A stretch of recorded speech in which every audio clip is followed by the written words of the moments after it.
Môžeš nám stručne svojimi slovami opísať, ako prebiehal útok?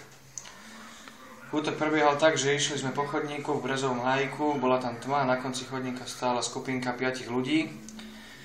Jeden vyzeral jak náš kamarát, išiel som mu podať ruku, pozdraviť ho, v tom sa otočil, zakričal: ty si nácek, pustil mi na tvár, ďalšiu som dostal s palicou po hlave, ďalší dvaja kamarádi, čo boli za mnou, takisto dostali, jedna kamarátka utiekla, čo bola s nami takisto a strhla sa bitka.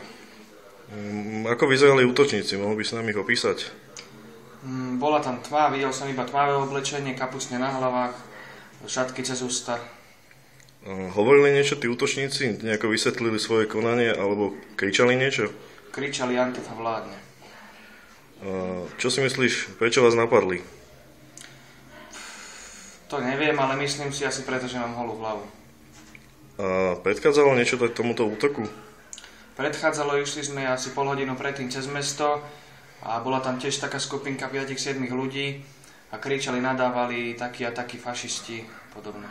Aj ste podali trestné oznámenie? Podali sme, hneď ak nás napadli, sme utekali na políciu.